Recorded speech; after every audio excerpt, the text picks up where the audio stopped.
नमस्कार दोस्तों, स्वागत है आपका इंडियन फ्लाइंग चैनल पे। आज के इस वीडियो में हम लोग एयरलाइंस और ट्रैवल से जुड़ी हुई कुछ जरूरी खबरों के बारे में जानने वाले हैं। तो शुरू करते हैं आज का वीडियो और पहली खबर ले लेते हैं स्पाइसजेट को लेकर। फ्रेंड, जैसा कि आपको पता है कि स्पाइसजेट ने अभी हाल ही में लंदन के लिए अपनी सीधी उड़ानों की घोषणा करी थी, जहाँ पर स्पाइसजेट इन उड़ानों को दिल्ली और मुंबई से ऑपरेट करने वाला था और जिसकी तारीख 4 दिसंबर से रहने वाली थी। लेकिन फ्रेंड्स, अभी जो खबर निकल कर सामने आ रही है उस खबर के अनुसार स्पाइसजेट इन सभी फ्लाइटों को फिलहाल के लिए कैंसिल कर रहा है। यहाँ पर स्पाइसजेट के द्वारा इन फ्लाइटों को कैंसिल करने के पीछे सबसे बड़ा कारण है कि यूके में फिर दोबारा से लॉकडाउन को लगाया गया है। यूके की सरकार यहाँ पर कोरोना वायरस के सेकेंड हिट को देखते हुए फिर दोबारा से लॉकडाउन को लेकर आ रही है, जिस कारण से यहाँ पर दुनिया की सभी एयरलाइंस कंपनियाँ जो भी यहाँ पर लंदन के लिए अपनी उड़ानों को ऑपरेट कर रही थी, उन सभी एयरलाइंस कंपनियों ने या तो अपनी फ़्लाइटों को कम कर दिया है या फिर अपनी फ़्लाइटों को कैंसिल करना शुरू कर दिया है। यहाँ पर इसी को देखते हुए स्पाइसजेट ने भी 4 दिसंबर की फ़्लाइटों को कैंसिल कर दिया है। जिन पैसेंजर्स ने भी इन फ़्लाइटों की टिकट को बुकिंग करा रखी थी, उन पैसेंजर्स को यहाँ पर स्पाइसजेट फुल रिफंड करने का वादा कर रही है। और साथ ही साथ यहाँ पर स्पाइसजेट ये भी बोल रही है कि ये सभी पैसेंजर्स ये सेम अमाउंट से दूसरी फ़्लाइट की टिकट भी परचेज़ करके ट्रैवल कर सकते हैं। इसके अलावा बात करें यदि विस्तारा की, तो विस्तारा भी 1 दिसंबर से रोजाना बेसिस पर अपनी उड़ानों की शुरुआत लंदन के लिए करने वाला था, लेकिन अभी जो खबर निकल कर सामने आ रही है उसके अनुसार विस्तारा अब सप्ताह में केवल 3 उड़ानों को ही लंदन के लिए शुरू कर रहा है। यानी कि आप समझ सकते हैं कि अब सभी एयरलाइंस कंपनियां अपनी उड़ानों को कम करनी शुरू कर चुकी हैं।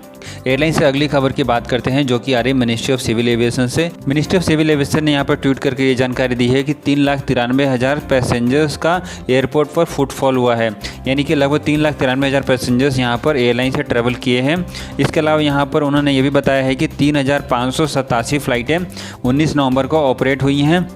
मौजूदा समय में एयरलाइन से ट्रैवल करने वाले लोगों की संख्या काफ़ी ज़्यादा बढ़ गई है, क्योंकि यहाँ पर इस समय फेस्टिवल सीज़न चल रहा है और फेस्टिवल सीज़न को देखते हुए यहाँ पर बहुत सारे लोग एयरलाइन से ट्रैवल करना ज़्यादा पसंद कर रहे हैं, जिस कारण से ही यहाँ पर पिछले 9 महीने में सबसे ज़्यादा फ़्लाइटें ऑपरेट हो रही हैं और साथ ही साथ सबसे ज़्यादा पैसेंजर्स भी फ़्लाइटों से ट्रैवल कर रहे हैं। फ्रेंड्स, यहाँ पर एक बात साफ़ है कि जिस तरीके से यहाँ पर फ़्लाइटों की ग्रोथ हो रही है और पैसेंजर्स की ग्रोथ देखने को मिल रही है, बहुत ही जल्दी आने वाले समय में फ़्लाइटों को नॉर्मल बेसिस पर चालू कर दिया जाएगा और फ़्लाइटों के ऊपर जो रिस्ट्रिक्शन लगी हुई है, जो कि इस समय 70% की कैपेसिटी पर ही अपनी उड़ानों को भर रही है, बहुत ही जल्दी इनको पूरी तरीके से 100% कैपेसिटी पर उड़ानों को भरने की इजाज़त मिल जाएगी। इसको लेकर अभी हाल ही में हरदीप सिंह पुरी ने भी ये घोषणा करी है कि दिसंबर महीने के लास्ट या फिर जनवरी महीने के शुरुआत तक फ़्लाइटों को नॉर्मल बेसिस पर ऑपरेट करना शुरू कर दिया जाएगा। एयरलाइन से अगली खबर ले लेते हैं इंडिगो को लेकर। फ्रेंड्स, कोरोना वायरस के इस मुश्किल समय में जहां पर दुनिया की दूसरी एयरलाइंस कंपनियां काफ़ी ज़्यादा नुकसान उठा रही है और साथ ही साथ यहां पर उन एयरलाइंस कंपनियों के शेयर में भी काफ़ी ज़्यादा गिरावट देखने को मिल रही है, वहीं बात करें यहां पर इंडिगो की, तो इंडिगो के साथ यहां पर उल्टा है। इंडिगो यहां पर लगातार अच्छा प्रदर्शन कर रही है और साथ ही साथ यहाँ पर इंडिगो के शेयर में भी दिन प्रतिदिन लगातार बढ़ोतरी देखने को मिल रही है। बात करें यदि इंडिगो के शेयर की, तो इंडिगो का शेयर लगातार बढ़ोतरी दिखाते हुए इस समय 1675 रुपये पर ट्रेड हो रहा है। इंडिगो के शेयर में पिछले 2 से 3 दिन में काफ़ी उछाल देखने को मिली है। यहाँ पर आपको बताना चाहेंगे कि इंडिगो के शेयर में बढ़ोतरी का सबसे बड़ा कारण है कि भारत में डोमेस्टिक सेक्टर काफ़ी तेज़ी से ग्रो कर रहा है और एयरलाइन से ट्रैवल करने वाले लोगों की संख्या काफ़ी तेज़ी से बढ़ रही है, जिस कारण से यहाँ पर इंडिगो दिन प्रतिदिन नए एयरक्राफ्ट इंट्रोड्यूस कर रहे हैं। बात करें यहाँ पर यदि अभी हाल ही की, तो इंडिगो ने अभी हाल ही में 12 और नए एयरक्राफ्ट को अपने फ्लीट साइज में जोड़ दिया है और इंडिगो ऐसे लोकेशन से अपनी फ़्लाइटों को ऑपरेट कर रहा है जहाँ पर इस समय ज़्यादा बड़ी संख्या में लोग ट्रैवल करना पसंद कर रहे हैं, जिस कारण से ही यहाँ पर इंडिगो के रिवेन्यू में ग्रोथ हो रही है और उसके शेयर में बढ़ोतरी देखने को मिल रही है। एयरलाइन से अगली खबर ले लेते हैं हांगकांग को लेकर। फ्रेंड्स, हांगकांग की सरकार ने यहाँ पर एयर इंडिया की उड़ानों के ऊपर 5वीं बार प्रतिबंध लगा दिया है।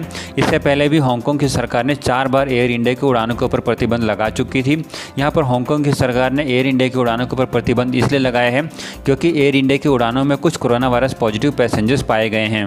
आपको बताना चाहेंगे कि यहाँ पर हांगकांग की सरकार ने एक शर्त रखी है कि यदि आपके फ़्लाइट में कोरोना वायरस पॉजिटिव पैसेंजर्स पाए जाएंगे तो आपकी उड़ानों के ऊपर प्रतिबंध लगा दिया जाएगा।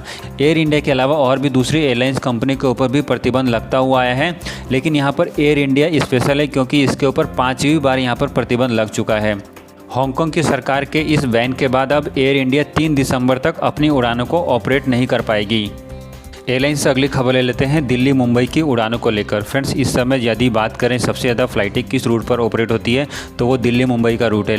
लेकिन फ्रेंड्स अभी जो यहाँ पर खबर निकल कर सामने आ रही है उस खबर के अनुसार महाराष्ट्र की सरकार यहाँ पर दिल्ली से आने वाली फ़्लाइटों के ऊपर रोक लगाने वाली है। फ्रेंड्स यहाँ पर आपको बताना चाहेंगे कि कोरोना वायरस के बढ़ते हुए केसेस को देखते हुए यहाँ पर महाराष्ट्र की सरकार दिल्ली मुंबई की उड़ानों के ऊपर रोक लगा सकती है। यहाँ पर अभी कोई भी फाइनल डिसीजन नहीं लिया गया है, लेकिन बहुत ही जल्दी इसके ऊपर डिसीजन लिया जा सकता है। साथ ही साथ यहाँ पर फ्लाइटों के अलावा ट्रेन के ऊपर भी प्रतिबंध लगाया जा सकता है, क्योंकि इस समय दिल्ली में कोरोना वायरस के केसेस काफ़ी तेज़ी से फैल रहे हैं। इस टॉपिक के ऊपर हम एक डिटेल वीडियो भी आज अपने चैनल के ऊपर डालने वाले हैं। यदि आप इस वीडियो को देखना चाहते हैं तो चैनल को जरूर सब्सक्राइब करके रखें। एयरलाइन से अगली खबर आ रही है ऑस्ट्रेलिया से। फ्रेंड्स ऑस्ट्रेलिया में मेलबोर्न के लिए फिर से उड़ानों की शुरुआत की जा रही है। यहाँ पर जो अभी मीडिया से रिपोर्ट आ रही है उस रिपोर्ट के अनुसार 7 दिसंबर से मेलबोर्न में फिर से उड़ानों को चालू किया जा रहा है। यहाँ पर जो पैसेंजर्स भी फ़्लाइटों के माध्यम से मेलबोर्न आएंगे उन सभी पैसेंजर्स का 14 दिन क्वारंटाइन किया जाएगा। इससे पहले मेलबोर्न में अंतर्राष्ट्रीय उड़ानों को बंद कर दिया गया था, क्योंकि कोरोना वायरस के सेकेंड हिट को देखते हुए ऑस्ट्रेलिया की सरकार ने ये डिसीजन लिया था। लेकिन फ्रेंड्स अब यहाँ पर फेस्टिवल सीजन को देखते हुए कुछ समय के लिए फिर दोबारा से मेलबोर्न में अंतर्राष्ट्रीय उड़ानों की अनुमति दी जा रही है और सभी पैसेंजर्स का 14 दिन क्वारंटाइन भी किया जाएगा।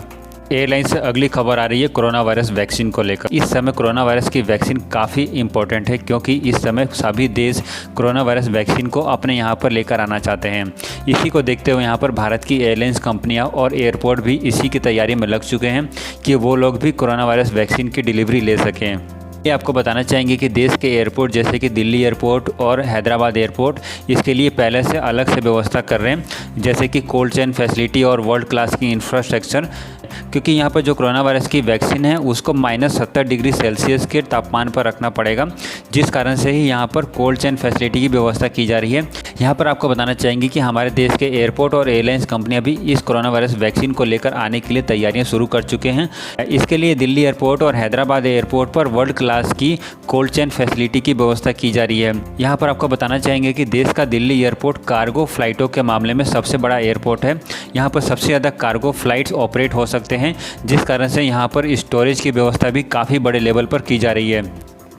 और रिपोर्ट की माने तो कोरोना वायरस की वैक्सीन सबसे पहले दिल्ली एयरपोर्ट पर ही आने वाले हैं और दिल्ली एयरपोर्ट से कोरोना वायरस की वैक्सीन दूसरे राज्यों में ट्रांसफ़र की जाएगी। और साउथ के राज्यों के लिए कोरोना वायरस की वैक्सीन सबसे पहले हैदराबाद एयरपोर्ट पर लैंड होगी और हैदराबाद एयरपोर्ट से ही दूसरे राज्यों में कोरोना वायरस की वैक्सीन को ट्रांसफ़र किया जाएगा। इसके लिए हैदराबाद एयरपोर्ट पर भी काफ़ी बड़े लेवल पर कोल्ड चेन फैसिलिटी की व्यवस्था की जा रही है।